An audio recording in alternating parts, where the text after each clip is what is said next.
when you're older, you look back in your life and you've done so many things, right? And people say, oh my gosh, you're so accomplished, but it's not really that. It's just that you've lived on the planet for a long time. Right? You lived on the planet for a long time, so you get to do all these things. So I'm going to read you the poem that I read yesterday because I know Gwen really loves it. And I'm here for Gwen, who's been a friend of mine for a long time and got me interested again in creative things when we lived in Abbotsford.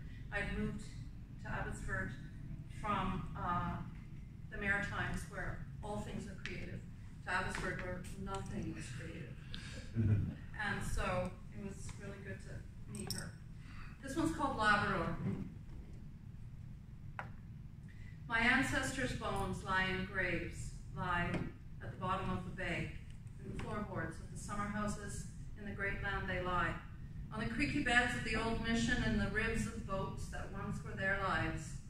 They lie waiting for us to remember them. Their stories and their struggles left count for something. In the dark, ancient world, our spirit ancestors call out. On the dusty roads and on the boardwalk, their life threads linger still, and when you wake them, they take you. Across the barren grass where the whalebones lay and the rock still smells like fish, their dark faces are fading, and the young have become old.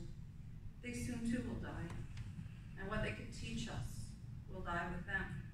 Oh, how heavy and alive I felt as I stood on the sacred places. The nor'easter wind blew through my chest and out the other side, and my children stood on the whale mound, the wind encircling them and blowing their hair off their cheeks. We could hear the Norwegians shouting and calling up the mountains of dead whales. Their pale flesh lay bare, dark blood forever staining the slab rock where we all stood, bewitched by the blue air and the green, green land. Fragments of houses struggling to stand dotted the islands as we sped by on our new Honda outboard. Blue-black waves slapped our sides in welcome. I knew I was home when a right whale breached and sent a plumy draft of fog high off the sea, then descending in one smooth motion to the deep bottom, still untouched by the dragger's hand. I saw as my people saw, the great land stretch out before me, this great unspoiled land of my fathers. My father's from Cartwright, Labrador. And